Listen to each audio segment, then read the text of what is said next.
ठीक आहे. बघा, मानव निर्मित पदार्थ. बघा आपण बऱ्याचशा गोष्टी म्हणजेच पदार्थ जर बघितले तर ते पदार्थ आपल्याला नैसर्गिक पदार्थ, नैसर्गिक पदार्थ आणि दुसरे म्हणजेच कुठले प्रकार मिळतो आपल्याला मानव निर्मित पदार्थ. नैसर्गिक पदार्थ म्हणजे काय? जे निसर्गात आपल्याला मिळतात. निसर्गात निसर्गात मिळणारे मिळणारे पदार्थ. आणि मानव निर्मित पदार्थ म्हणजेच काय? मानवाने तयार केलेले. मानवाने तयार केलेले. मानवाने तयार केलेले पदार्थ. ठीक आहे. तर बघा, नैसर्गिक पदार्थ म्हणजेच काय आपल्याला काय मिळू शकतं? तर आता उदाहरणार्थ आपण पाणी, त्यानंतर माती, त्यानंतर आणि काय म्हणू शकतो आपण? म्हणजेच हवा आहे. ठीक आहे. त्यानंतर खनिज आहे. खनिजे. ठीक आहे. हे कुठे आहेत बघा, निसर्गात मिळणारे पदार्थ आहेत. हा, या खनिजापासून आपण काय मिळवतो? तर आपल्याला पाहिजे असणारा धातू मिळवतो आणि त्या धातूपासून वेगवेगळे पदार्थ बनवतो. ते मात्र कसले मिळतात आपल्याला? मानवनिर्मित पदार्थ बघायला मिळतात. मग आपण वेगवेगळ्या धातूंपासून काय बनवली? भांडी बनवली. बरोबर आहे. मातीपासून विटा बनवल्या. बरोबर. त्यानंतर काचेची भांडी बनवली, काच बनवली. असे वेगवेगळे पदार्थ आपण बनवले. आणि हे जे सगळे पदार्थ बनवले, मग त्याच्यामध्ये एक खूपच विलक्षण असा पदार्थ आपण बनवला, तो म्हणजे कोणता? प्लास्टिक बनवला. कोणता? प्लास्टिक. बघा, हे आपल्याला जे पदार्थ बघायला मिळतात, वेगवेगळे पदार्थ जे मानवानं तयार केलेले आहेत. मग याच्यामध्ये आपल्याला पहिल्यांदा बघायचा आहे तो म्हणजे कोणता? प्लास्टिक. ठीक आहे. तर बघा, प्लास्टिक मध्ये आपल्याला काय मिळतं? अकार्यता गुणधर्म असणारे, अकार्यता गुणधर्म असणारे बघा, सेंद्रिय बहुवारिकापासून बनलेले मानव निर्मित पदार्थ म्हणजे काय आहेत? प्लास्टिक आहे. आता अकार्यता गुणधर्म म्हणजे काय रे? तर लक्षात ठेवायचं, त्याचा कसा वाटेल तसा आपण त्याला आकार देऊ शकतो. आणि सेंद्रिय बहुवारिक, बहुवारिक म्हणजे काय असतात? तर लक्षात ठेवायचं, एक गोष्ट आता त्याला आपण एक घटक असतो, एक छोटासा घटक. आता हा छोटासा घटक ज्यावेळी आपण काय करतो, सारखा सारखा तोच घटक काय करतो, एकमेकांना असा जोडत जातो. बघा, काय केलं मी? एकच घटक सारखा सारखा एकमेकांना असा ज्यावेळी जोडला जातो, त्यावेळी त्याला काय म्हटलं जातं? असं अनंत लांबीची शृंखला तयार होते. काय तयार होते?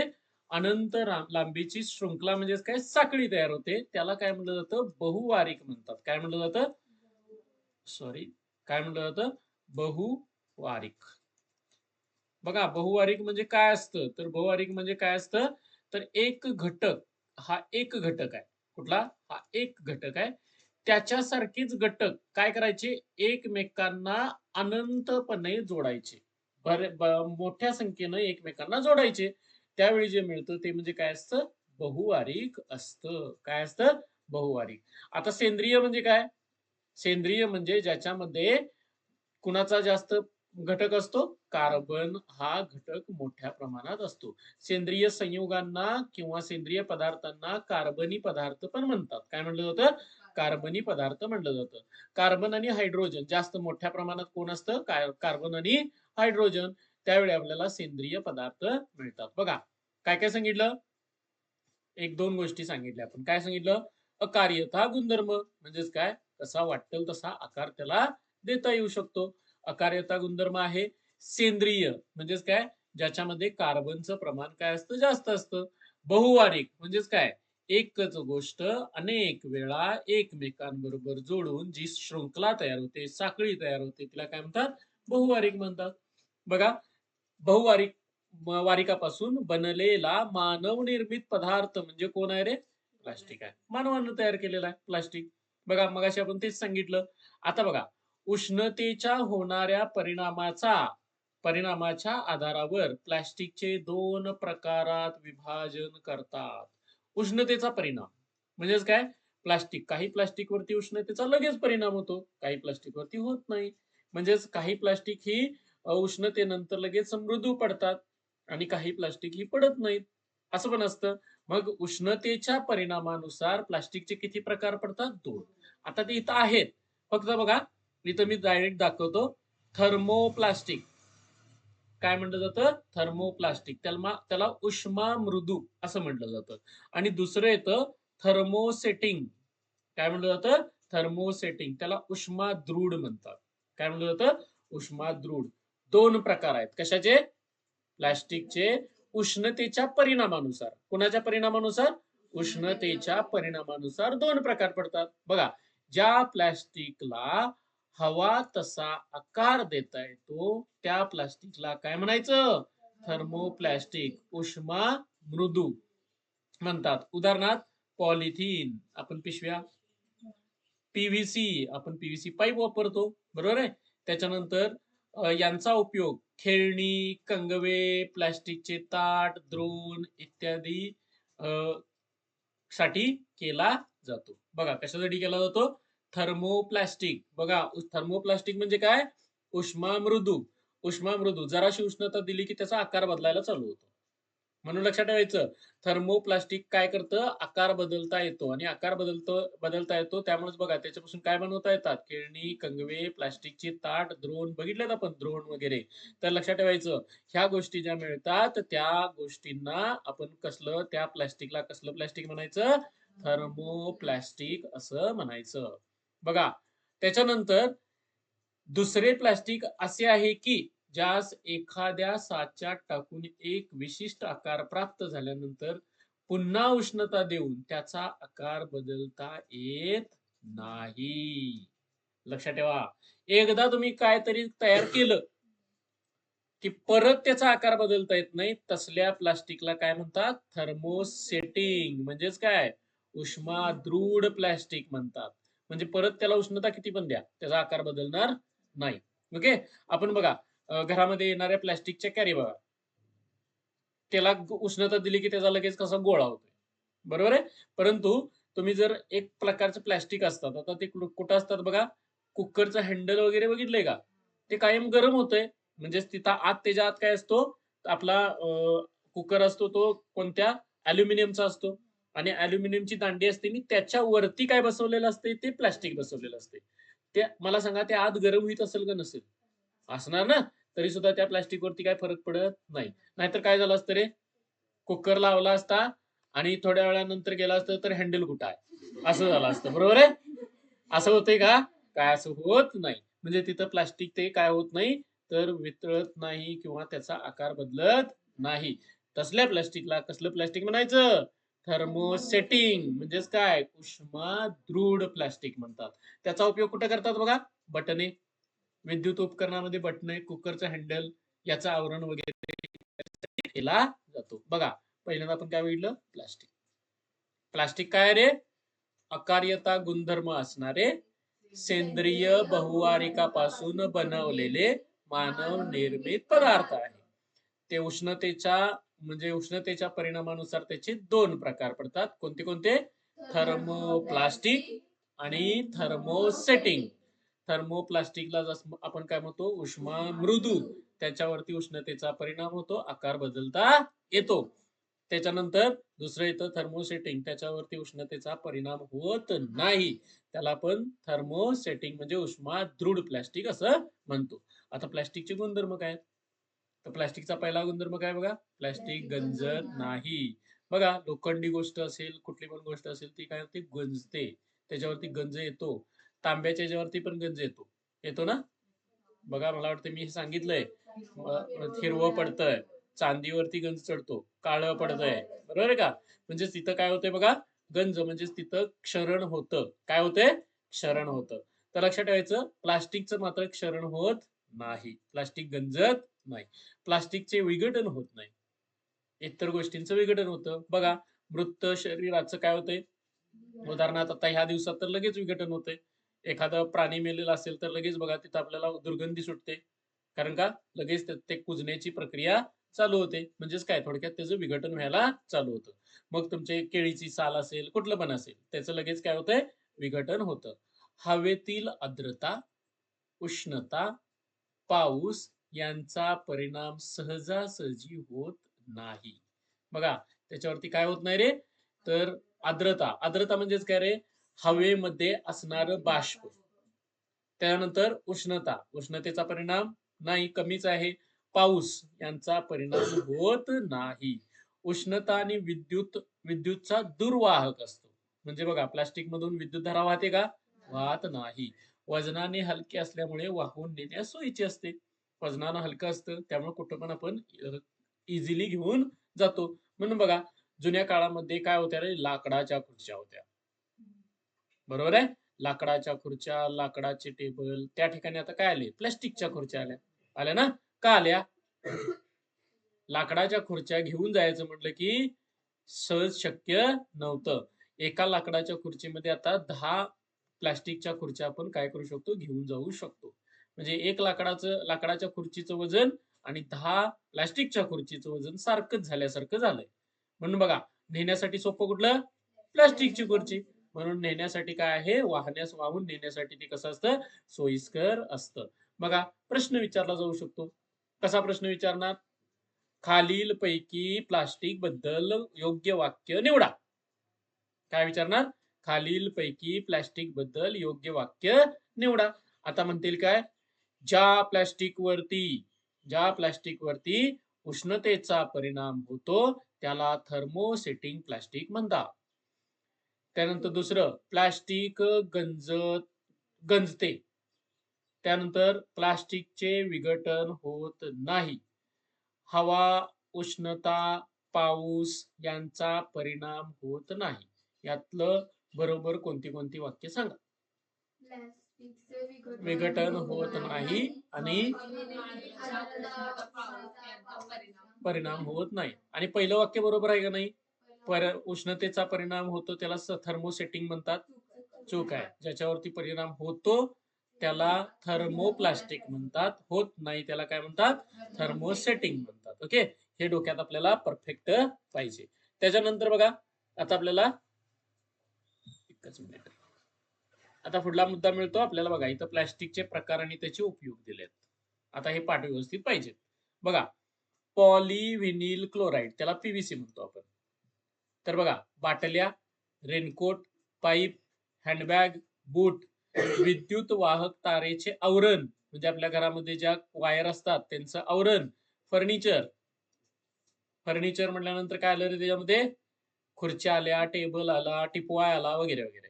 दोरखंड, दोऱ्या तयार करण्यासाठी. खेळणी, याच्यासाठी कशाचा वापर होतो? पॉलीव्हिनिल क्लोराईड, त्यालाच काय म्हणतात रे? पीव्हीसी. परत एकदा बघा, पॉलीव्हिनिल क्लोराईड पीव्हीसीचा वापर कुठं होतो? बाटल्या, रेनकोट. आता पावसाळ्याचे दिवस आहेत, आपल्याला रेनकोटची गरज असते. रेनकोटमध्ये कशाचा वापर होतोय? पॉलीव्हिनिल क्लोराईडचा. पाईप, आपल्या नळाला आपण जोडलेल्या पाईप्स आहेत, कोणत्या? सगळ्या पीव्हीसीच्या आहेत. बूट, हँडबॅग वगैरे. बघा, जे ह्याच्यामधले बूट येतात, प्लास्टिकचे बूट वगैरे असतात, ते हँडबॅग वगैरे असतात, म्हणजे सुटकेस वगैरे. अशा बऱ्याचशा गोष्टी आपल्याला बघायला मिळतात की त्याच्यामध्ये कशाचा वापर केला जातो? पीव्हीसीचा वापर केला जातो. विद्युत वाहक तारेचे आवरण, आपल्या घरामध्ये असणारी वायर, त्याच्या भोवतालीचे आवरण कसलं असतंय? पीव्हीसीचं असतंय. फर्निचर, वेगवेगळं फर्निचर, दोरखंड आणि खेळणी, याच्यासाठी कशाचा वापर केला जातो? पीव्हीसीचा. दुसरं येते पॉलिस्टायरीन, त्याला पीएस म्हणतात. काय म्हणलं जातं? PS, polystyrene. रेफ्रिजरेटर सारख्या विद्युत उपकरणाचे उष्मारोधक भाग. बघा, फ्रीज मध्ये आतल्या बाजूला जे भाग असतात आहेत का, आत प्लास्टिकचं असते ना, तर बघा, ते प्लास्टिकचं उष्मारोधक भाग जे येतात ते कशाचे बनलेले असतात? तर पॉलिस्टायरीनचे. यंत्राचे गिअर, आता यंत्राचे गिअर म्हणजेच काय? वेगवेगळी जी यंत्र आहेत त्याच्यामध्ये गिअर कधी बघितलेत तुम्ही? बघितलेत? असे दात्रे असतात बघा त्याला, अशा असं गोल असतं आणि त्याला अशा दात्रे असतात, अशा आहे का? असं असते का? घड्याळात असते, छोटे छोटे असतात घड्याळामध्ये, बरोबर आहे. त्यानंतर मोठ्या वाहनांमध्ये असतात वगैरे, ह्याच्यामध्ये सगळ्यामध्ये गिअर. खेळणी, इथं खेळण्यासाठी सुद्धा पॉलिस्टायरीनचा वस्तूची संरक्षक आवरणे, उदाहरणार्थ सीडी, डीव्हीडी कव्हर तयार करतात. बघा, उदाहरणार्थ आपण काय करतो, सीडी, बऱ्याचशा सीडी असतात बघा, गोल गोल सीड्या, त्यात ठेवण्यासाठी एक हे असतो, स्टॅक असतो, त्याच्यामध्ये ठेवलं जातं आणि त्याच्यावरती टोपण वगैरे घालून व्यवस्थित ते आपण कव्हर करून ठेवतो. तर त्याच्यामध्ये, त्यानंतर बघा, पॉलीइथिलीन. कशाचा तिसरं कोण आहे? पॉलीइथिलीन. त्याला पी म्हणतात. काय म्हणलं होतं? पी. दुधाच्या पिशव्या, पॅकिंगच्या पिशव्या, मऊ गार्डन पाईप. आपली घरामध्ये आपण आता पाईप जास्तीत जास्त वापरतो ती कसली पाईप आहे? मऊ आहे. तर ती मऊ गार्डन पाईप जी आपल्याला मिळते ती सगळी कशापासून बनते? पॉलीइथिलीन. लक्षात ठेवत असताना ही गोष्ट लक्षात ठेवायची. गार्डन पाईप घरामध्ये आपण वापरतोय, लक्षात ठेवा. त्यानंतर दुसरी गोष्ट म्हणजेच काय? सीडीचे वगैरे कव्हर जे असतात किंवा आपण फ्रीज मधला विद्युत उष्मारोधक भाग. फ्रीज मधला कुठला? उष्मारोधक. आतल्या बाजूला जो भाग येतो तो सगळा कशाचा बनतो? पॉलिस्टायरीनचा. त्यानंतर बघा पॉलीइथिलीनचं कसले काय म्हणतं? दुधाच्या पिशव्या, पॅकिंगच्या पिशव्या, आता ज्या आपण सगळ्या पिशव्या वापरतो. आणि गार्डन पाईप ही कशापासून बनली जाते? पॉलीइथिलीन. त्यानंतर पॉलीप्रोपिलीन, पीपी. काय म्हणलं जातं? पॉलीप्रोपिलीन पीपी. बघा काय काय आपल्याकडे आहे तर पॉलीप्रोपिलीन पीपी त्याला म्हणतो आपण. तर हे ज्या गोष्टी आहेत त्याच्यामध्ये त्याचा कशासाठी वापर होतोय बघा? लाऊडस्पीकर. कशामध्ये? लाऊडस्पीकर व वाहनांचे भाग, दोरखंड, चटया, बसलायजा. ठीक आहे? चटया. प्रयोगशाळेतील उपकरणे यांच्यामध्ये आपण कशाचा वापर करतो? पॉलीप्रोपिलीनचा वापर केला जातो. बघा, आणि हे जे 4 आहेत ना हे थर्मोप्लास्टिक्स आहेत. कसली प्लास्टिक्स आहेत? थर्मोप्लास्टिक्स. मला सांगा थर्मोप्लास्टिकचं हे काय व्याख्या? उष्णतेमुळं आकार बदलतो. उष्णतेमुळे काय होतोय? उष्णतेने आकार बदलतो. त्याला आपण काय म्हणतो? थर्मोप्लास्टिक असं म्हणतो. त्यानंतर येतं काय बघा? पॉलिविनिल क्लोराईड, पीव्हीसी, पॉलिस्टायरीन, पॉलीइथिलीन आणि पॉलीप्रोपिलीन. बघा ही नावं आता डोक्यात ठेवायची. पॉलिविनिल chloride, polystyrene, polyethylene, polypropylene. Okay. आता काय करतील बघा? हा, त्याच्यानंतर अजून आपण पुढे जाऊया. Thermosetting plastic. कोणते येतात? थर्मोसेटिंग. याच्यामध्ये कोणतं येतं बघा? बॅकेलाइट. पहिलं कोण आहे? बॅकेलाइट. रेडिओ, टीव्ही, टेलिफोन यांची कॅबिनेट. कॅबिनेट म्हणजे वरचा जो कव्हर असतात. आता रेडिओ किंवा आपल्या घरामध्ये असणारा टीव्ही, मोठे टीव्ही आहेत बघा, त्याचं पाठीमागं कॅबिनेट, त्याच्या आत सगळं मटेरियल बसवलंय ना, आहे का? त्याच्या आत बसवलंय. उदाहरणार्थ आता खाली जर तुम्ही गेला, हा थोडक्यात इथंच आहे. ह्याचं वरचं सगळं कव्हर आहे ते, आत त्याच्या मशिनरी आहे. वरचं जे कॅबिनेट आहे ते कशाचं आहे? कशाचं? ह्या प्रोजेक्टरचं. प्रोजेक्टरचं जे कॅबिनेट आहे ते कशाचं आहे? तर लक्षात ठेवायचं बॅकेलाइटचं आहे. कशाचं आहे? बॅकेलाइटचं. आणि उदाहरण द्यायचं झालं तर इथं आपल्याला अजून उदाहरण नाही, इथं इथं तसली वस्तू कुठली नाही आहे आपल्याकडे. ठीक आहे, तर लक्षात ठेवायचं. हा इथं आहे बघा, ह्याच्या पाठीमागला हा जो भाग आहे हा काय आहे? पेनटॅब आहे. पेनटॅब आहे. तर ह्या पेनटॅबच्या पाठीमागला हा जो भाग आहे हे कव्हर आहे ते कसला आहे? बॅकेलाइटचा. कशाचं आहे? बॅकेलाइटचं. असे आपल्याला बॅकेलाइट. टीव्हीचं पाठीमागलं, टेलिव्हिजनचं, त्याच्यानंतर रेडिओचं, टेलिफोनचं कॅबिनेट. जुने टेलिफोन होते बघा. हॅलो. ते. त्यानंतर इलेक्ट्रिक स्विच आहेत का? इलेक्ट्रिक स्विच हे त्याच्यापेक्षा सोपं उदाहरण वैदित आहे बघा. खेळणी, उपयोगी वस्तू, कुकरचे हँडल, हे सगळं कशापासून बनतं? बॅकेलाइट पासून बनतं. मॅलेमाइन. कुठला आहे? Melamine, sorry. मेलेमाइन. कप बशा, प्लास्टिकच्या कप बशा येतात. प्लेट, डिनर सेट माहित आहे का आपल्याला? डिनर सेट आणतो आपण. प्लेट, ट्रे यासारख्या गृहोपयोगी वस्तू. विमानाच्या इंजिनचे काही भाग. विमानात सुद्धा कशाचा वापर केला होतो? मेलामाइन म्हणजे प्लास्टिकचा वापर होतो. विद्युतरोधक, ध्वनिरोधक आवरणे म्हणजेच काय? ध्वनिरोधक आणि विद्युतरोधक म्हणजेच काय? ज्याच्यामधून काय होणार नाही? ध्वनी जास्त जोरात येणार नाही. आणि दुसरी गोष्ट काय होणार नाही? त्याच्यामधून करंट आपल्याला बसणार नाही. असली जी आवरणं आहेत ती कशानं बनवली जातात? मेलेमाइननं बनवली जातात.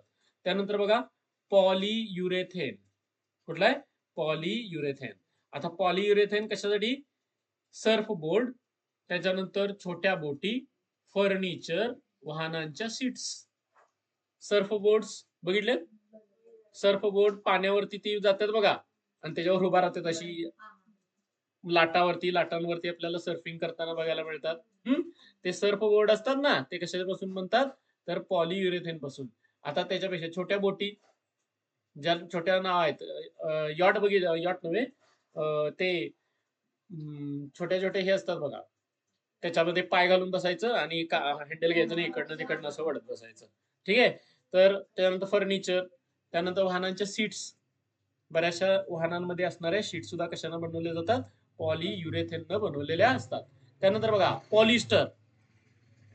पॉलिस्टर तंतू काच बनविण्यासाठी वापरतात. त्यानंतर लेझर प्रिंटिंगचे टोनर्स आणि कापड उद्योगामध्ये वापरलं जातं. पॉलिस्टर पॉलिस्टर कापड असते, माहिती आहे ना? पॉलिस्टरचं कापड आहे असं म्हटलं जातं. तर ते पॉलिस्टरचं कापड वगैरे जे बनवले जातात ते कशापासून बनवले जातात? पॉलिस्टर नावाच्या. आता बघा हे 4 जण आहेत. कोण कोण आहेत रे? बॅकेलाइट, मेलेमाइन, पॉलियुरेथेन आणि पॉलिस्टर. आणि याच्या अगोदर आपण काय बघितलं?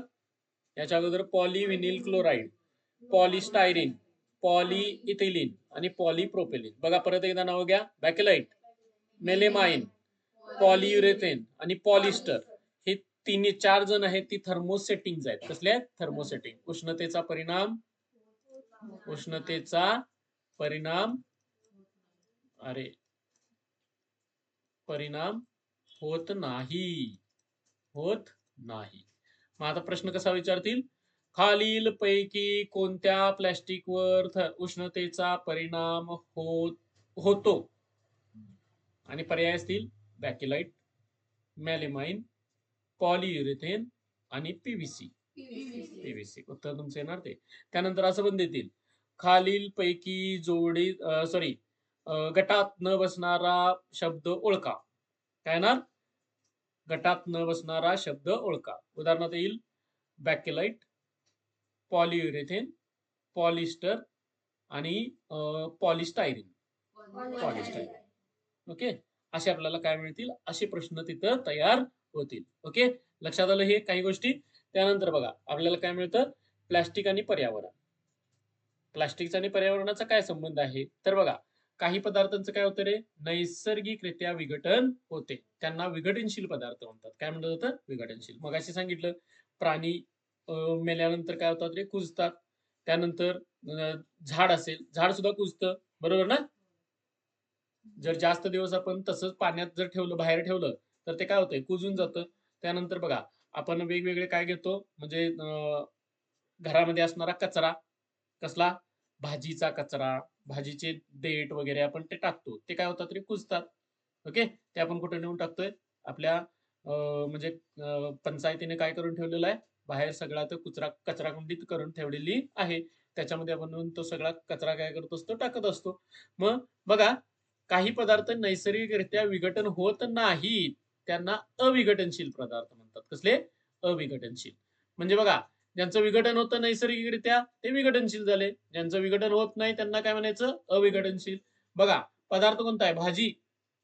1 ते 2 आठवडे लागतात विघटन व्हायला. म्हणजे त्याचे देठ आपण टाकून देतो. कसला पदार्थ आहे? प्रकार कुठला आहे? विघटनशील. सुती कापड. कापड 1 वर्षभर राहतं. सुती कापड. सुती कापड. प्लास्टिकचं नवं, पॉलिस्टर वगैरे नव्हे. तर लक्षात ठेवायचं सुती कापड 1 वर्षभर टिकतं.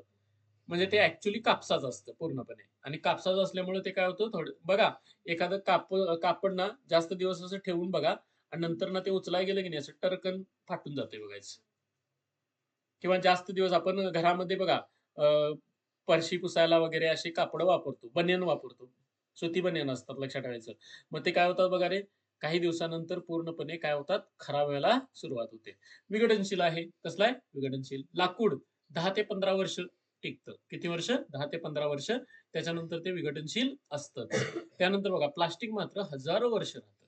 तसंच अविघटनशील आहे. काय? अविघटनशील. म्हणून बघा प्लास्टिकचा उपयोग आरोग्य सेवा क्षेत्रामध्ये केला जातो. जसे की सिरिंज आहे ना, सिरिंज वगैरे, सलाईन वगैरे हे सगळं कशापासून बनवलं जातं? तर प्लास्टिकचा. मायक्रोवेव्ह ओव्हन मध्ये अन्न शिजवण्यासाठी वापरली जाणारी भांडी सुद्धा कसली असतात रे? प्लास्टिकची वापरली जातात. ठीक आहे. मायक्रोवेव्ह ओव्हन आपला गरम होतेला ओव्हन नव्हे, मायक्रोवेव्ह ओव्हन वेगळे येतात. त्यानंतर बघा वाहनांचे वाहनांचे ओरखड्यापासून संरक्षण होण्यासाठी गाडीवर टेफ्लॉन कोटिंग करण्यात येते. टेफ्लॉन हा एक प्लास्टिकचाच प्रकार आहे. बघा गाडी सुरुवातीला जेव्हा नवीन घेतली जाते तर बघा त्याच्यावरती एक चकाकी असते. तर लक्षात ठेवायचं त्याच्यावरती काय केलेलं असतं? टेफ्लॉन कोटिंग असतं. रंग दिल्यानंतर त्याच्यावरती काय केलं जातं? ते टेफ्लॉन कोटिंग काय केलं जातं? चढवलं जातं. पावडर कोटिंग, टेफ्लॉन कोटिंग असे वेगवेगळे प्रकार येतात. तुला माहित असेल दयानंद तो करतोच ते. तर टेफ्लॉन कोटिंग रंग देणे, त्याच्यानंतर त्याच्यावरती टेफ्लॉन कोटिंग चढवणे किंवा पावडर कोटिंग मारणे. हे जे आपल्याला बघायला मिळतं ते टेफ्लॉन आहे ना, ते कशापासून बनवलेलं असतं? प्लास्टिकचं. प्लास्टिकचे 2000 पेक्षा जास्त प्रकार आहेत. इतके प्रकार आहेत प्लास्टिकचे. लक्षात ठेवा. विमानाचे काही भाग जोडण्यासाठी वापरलं जाणारं प्लास्टिक उपयोगात येतं. भिंगे, कृत्रिम दात, कवळ्या बनवल्या जातात. दातांच्या कवळ्या. ठीक आहे? आपल्या घरात आहेत. ठीक आहे? तर लक्षात ठेवायचं, दातांच्या ज्या कवळ्या वगैरे असतात ते कशाचं बनवलं जातं? प्लास्टिकचे आहेत ते. ते प्लास्टिकचे दात आहेत, कृत्रिम दात. ते लक्षात ठेवायचं, पॉलीॲक्रेलिक प्लास्टिकचा वापर केला जातो. हां, हे डोक्यात ठेवायचं. काय लक्षात ठेवणार? पॉलीॲक्रेलिक. भिंग, कृत्रिम दात बनवण्यासाठी कशाचा वापर होतो? पॉलीॲक्रेलिक या प्रकारचं प्लास्टिक वापरलं जातं. बघा, जे निसर्गात विघटनशील आहे ते आपल्याला काय मिळणार? विघटनशील पदार्थ आहेत किंवा त्यांचं विघटन होतं. ज्यांचं विघटन होत नाही त्यांना आपण काय म्हणतो? अविघटनशील. आता तुम्हाला अनेक गोष्टी डोक्यात ठेवायचे. भाजी किती आठवड्यामध्ये? 1 ते 2 आठवड्यामध्ये. सुती कापड 1 वर्ष.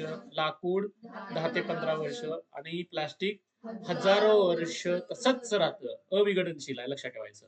मग कुठं कुठं वापर होतो, कशा पद्धतीने वापर होतो हे आपण ऑलरेडी बघितलेलं आहे. त्याचे 2 प्रकार बघितलेले आहेत, थर्मोसेटिंग आणि थर्मोप्लास्टिक. त्याच्यानंतर आपल्याला मिळतं, हे एक महत्वाचा काय आहे तर सिद्धांत आहे. बघा, प्रत्येक सुजाण नागरिकानं 4R सिद्धांताचा उपयोग करणे गरजेचे आहे. आता 4R म्हणजे काय रे? रिड्यूस, कमीत कमी वापर. म्हणजे प्लास्टिकचा वापर कमीत कमी करायचा. बाजारला निघाल्यानंतर प्लास्टिकची पिशवी घेऊन यायचं नाही. आपली घरातली कापडी पिशवी घेऊन जायचं. काही ठिकाणी आपल्याला काय केलं जातं? वस्तू देत असताना प्लास्टिकची पिशवीत घालून देण्याचा प्रयत्न केला जातो. त्यावेळी आपण म्हणावं की प्लास्टिकची पिशवी नको, तसंच द्या, मी माझ्या पिशवीत ठेवतो. म्हणजे काय झालं रे? कमीत कमी वापर. पण आपण तसं करत नाही. ती प्लास्टिकची पिशवी घराला घेऊन येतोय. घरात काहीतरी ठेवायला गावं. ओके? तर लक्षात ठेवायचं, आपण असं करतो. रियूज. रियूज म्हणजे काय? पुन्हा उपयोग करणे. हां, काही पिशव्या तुमच्या खराब होतात, मान्य. परंतु काही पिशव्या मात्र आणल्यानंतर सुद्धा त्या खराब होत नाहीत. उदाहरणार्थ कपडे घालून आणलेली पिशवी, जी जाडजूड असते, ती आपण कशासाठी वापरू शकतो? आपल्या वस्तू घेऊन जाण्यासाठी, आपली पुस्तकं ठेवण्यासाठी. बरोबर आहे का? उदाहरणार्थ बघा, मी माझा लॅपटॉप ठेवण्यासाठी कशाचा वापर करतोय? प्लास्टिकच्या पिशवीचा वापर करतोय. म्हणजेच आता पावसाळ्यामध्ये ते भिजणार नाही. पावसाळ्यामध्ये भिजणार नाही. अशा पद्धतीनं आपण काय केलं पाहिजे? तर रियूज करायला पाहिजे. रियूज म्हणजे काय येणार? पुन्हा उपयोग करायला पाहिजे. रिसायकल म्हणजेच काय? पुनर्चक्रीकरण. काही वेळेला काही जुन्या प्रकारामध्ये पहिलं ना थम्सअपची बॉटल वगैरे ना काचेची यायची. काचेची यायची. त्यावेळी काय करावं लागायचं रे? थम्सअप तिथंच संपवायला लागायचं, प्यावं लागायचं आणि ती बॉटल तिथंच जमा करावी लागायची. कुणाकडे ज्या दुकानदाराकडे आपण थम्सअप घेतलंय त्याच्याकडे ती परत द्यावी लागायची. लक्षात येते का? तर परत द्यावी लागायची. त्याचं काय करायची ती? तर ती परत कंपनीकडे पाठवायची. मग ती परत काय करायची? व्यवस्थित स्वच्छ करून परत त्याच्यात काय भरलं जायचं? थम्सअप भरलं जायचं, पॅक केलं जायचं आणि परत यायचं. म्हणजे ह्याला काय म्हणतात रे? पुनर्चक्रीकरण झालं ना? आपण मात्र आता तसं करत नाही. आता थम्सअपची बॉटल कसली येते रे? प्लास्टिकची येते.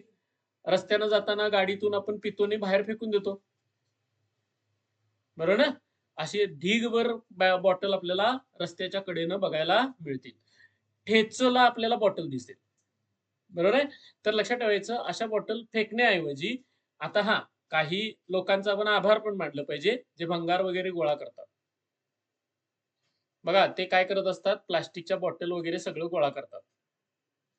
कुठं प्लास्टिक सापडलं, कुठं काय सापडलं. हां, लोखंड पण गोळा करतातच. त्याच्याबरोबर हे भंगार पण गोळा करतात, भंगार घेऊन पण जातात. तर लक्षात ठेवायचं, त्यांचा आभार मानलं पाहिजे, कारण ते पुनर्चक्रीकरणासाठी घेऊन जातात.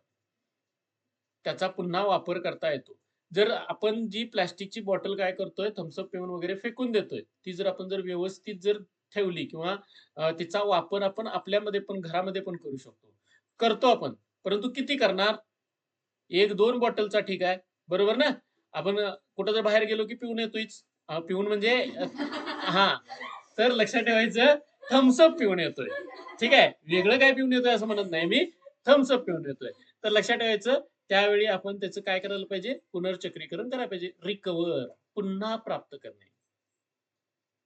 रिकव्हरी पण केली पाहिजे. रिकव्हरी करणं म्हणजेच काय? उदाहरणार्थ जसं आपण शरीरातली ऊर्जा संपली की आपण काय करतो रे, काहीतरी खाऊन परत रिकवर होतो ना, परत तजेलदार होतो. सेम तसं आपण काय करायला पाहिजे, रिकवर. म्हणून बघा इथं 4R सिद्धांत म्हणतात त्याला. काय म्हटलं जातं, 4R.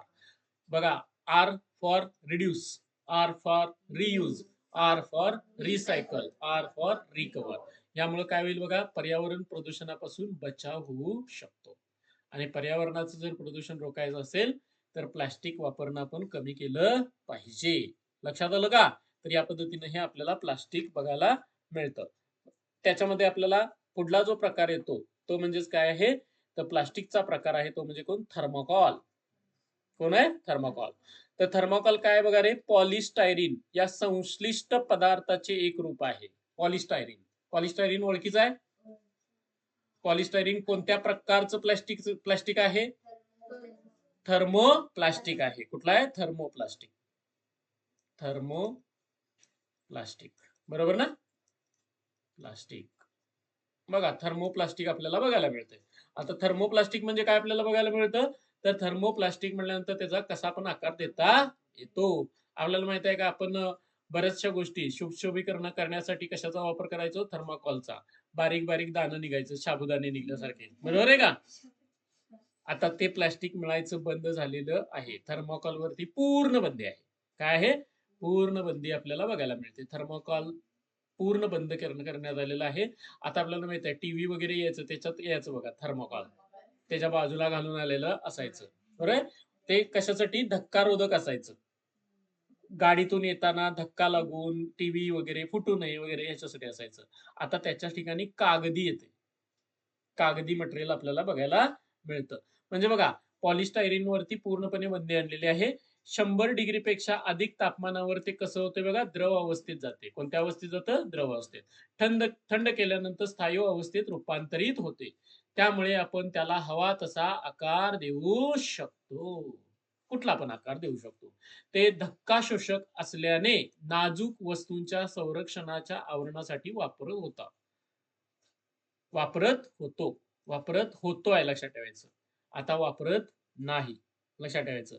थर्मोकॉलच्या अतिवापराचे पर्यावरण व मानवावर होणारे दुष्परिणाम. काय दुष्परिणाम आहेत बघा, स्टायरीन मध्ये कर्करोगजन्य घटक असल्यामुळे थर्मोकॉलचा सतत सानिध्य असणाऱ्या व्यक्तींना रक्ताचा व लिम्फोमा लिम्फोमा या प्रकारचा कर्करोग होण्याची शक्यता असते. बघा, पहिली गोष्ट, स्टायरीन मध्ये कर्करोगजन्य घटक आहे, त्यामुळे काय होऊ शकतो, कॅन्सर. कर्करोग म्हणजेच काय, कॅन्सर होऊ शकतो. मग तो कोणत्या प्रकारचा असू शकतो, रक्ताचा पण असतो किंवा लिम्फोमा प्रकारचा पण असू शकतो.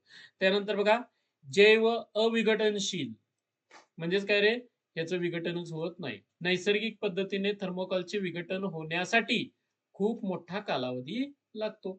म्हणून बरेचसे लोक त्याला जाळून नष्ट करणे हाच उपाय समजतात.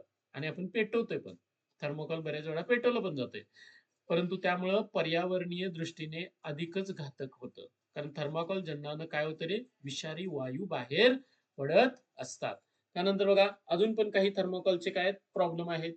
समारंभामध्ये जेवण, पाणी, चहा यासाठी पत्रावळ्या लागतात, कप लागतात, ग्लास लागतात. काय केलं जात होतं, पहिलं थर्मोकॉल पासून बनवले जात होते. त्याचा परिणाम काय व्हायचा, आरोग्यावर व्हायचा. आणि आपल्याला माहित आहे की थर्मोकॉल मधनं जर तुम्ही प्लास्टिक मधनं जर कोणती पण गोष्ट गरम घेत असाल तर ती आपल्याला घातकच असते. मग थर्मोकॉलच्या भांड्यात ठेवलेले पदार्थ पुन्हा गरम केले तर स्टायरीनचा काही अंश त्याच्यामध्ये जातो. आणि स्टायरीन कसा आहे म्हणून सांगितलं रे, कर्करोगजन्य आहे, विषारी आहे. आणि त्यामुळे ते विरघळल्यामुळे काय होतं, परत आपल्याला अपाय होण्याची शक्यता असते. त्यानंतर आपल्याला काय मिळतंय, थर्मोकॉल बनवणाऱ्या कंपनीत काम करणाऱ्या व्यक्तींच्या शरीरावर होणारे परिणाम. काय परिणाम होतात बघा, खूप अधिक कालावधीसाठी स्टायरीनच्या संपर्कात असणाऱ्या व्यक्तीचे डोळे, श्वसन संस्था, त्वचा, पचन संस्था पचन संस्थेचे आजार संभवण्याची शक्यता असते. गर्भवती महिलेला गर्भपात होण्याचा धोका संभवतो. द्रवरूप स्टायरीनमुळे काय होते, त्वचा भाजण्याचा धोका असतो. हे सगळे परिणाम आपल्याला कुणामध्ये बघायला मिळतात, थर्मोकॉल मध्ये बघायला मिळतात. बघा, इथपर्यंत डोक्यात आलंय का, काय काय आपण बघितलं, थर्मोकॉलचा वापर, थर्मोकॉल काय असतं. थर्मोकॉल हे काय आहे रे, तर पॉलिस्टायरीन आहे. विशिष्ट असं संश्लिष्ट केलेलं ते पॉलिस्टायरीन आहे. त्याचा वापर आपण बऱ्याच ठिकाणी काय करत असतो? बघत असतो. लक्षात आलं? बघा थोडक्यात आपण पटकन एक नजर टाकूया की याच्यामध्ये आपण काय काय बघितलं. प्लास्टिक म्हणजे काय बघितलं? आकार्यता गुणधर्म सेंद्रिय आणि बहुवारिकापासून बनवलेला मानवनिर्मित पदार्थ आहे. उष्णतेच्या परिणामानुसार दोन प्रकार. कोणते कोणते? थर्मोप्लास्टिक म्हणजे उष्मा मृदू आणि थर्मोसेटिंग म्हणजे उष्मा दृढ. प्लास्टिकचे गुणधर्म काय आहेत? गंजत नाही, विघटन होत नाही, आर्द्रता, उष्णता, पाऊस यांचा परिणाम होत नाही, विद्युत दुर्वाहक असतं आणि वजनानं हलकं असतं. मग इथं आपल्याला पॉलिव्हिनिल क्लोराईड, पॉलिस्टायरीन, पॉलिइथिलीन, पॉलिप्रोपिलीन हे काय आहेत रे? थर्मोप्लास्टिक्स आहेत. आणि बॅकेलाइट, मेलेमाइन, पॉलियुरेथेन, पॉलिस्टर हे काय आहेत? थर्मोसेटिंग्ज आहेत. प्लास्टिकमुळे पर्यावरणावरती काय होतो? परिणाम होत असतो, कारण ते अविघटनशील आहे. उरलेले बरेचसे पदार्थ जे निसर्गात विघटन होतं त्यांना विघटनशील म्हणतात, विघटन होत नाही त्यांना अविघटनशील म्हणतात. प्लास्टिक हे अविघटनशील आहे. त्याच्यानंतर आपल्याला जर याच्यावरती उपाय पाहिजे असेल तर त्याच्यासाठी 4R चा सिद्धांत वापरला पाहिजे. 4R सिद्धांत म्हणतात: रिड्यूस, रियूज, रिसायकल, रिकव्हर. कमीत कमी वापरा, पुन्हा उपयोग करा, पुनःचक्रीकरण करा, पुन्हा प्राप्त करा. यामुळे प्रदूषण टाळता येऊ शकतं. थर्मोकॉल काय आहे? पॉलिस्टायरीन आहे. संश्लिष्ट पदार्थाचे एक रूप आहे. 100 डिग्रीला द्रव रूपात असतं आणि ते थंड केल्यानंतर आपण कोणत्याही रूपामध्ये त्याला किंवा आकारामध्ये नेऊ शकतो. मग थर्मोकॉलमुळे काय परिणाम होतात? रक्ताचा किंवा लिम्फोमा या प्रकारचे कर्करोग होऊ शकतात. विघटनशील नसल्यामुळे जर जाळलं तर त्याच्यापासून विषारी वायू बाहेर पडतात. त्यानंतर आपण जेवण वगैरे त्याच्यामध्ये जर ठेवत असेल आणि गरम करून जर ते त्याच्यामध्ये वापरत असेल तर त्याच्यामुळं पुन्हा काय होतो? अपाय होऊ शकतो. थर्मोकॉल तयार करणाऱ्या कंपनीमधील लोकांमध्ये काय बघायला मिळतं? डोळे, श्वसन संस्था, त्वचा, पचन संस्था यांच्यावरती काय बघायला मिळतात? परिणाम झालेले बघायला मिळतात. ओके, इथपर्यंत लक्षात आलं का?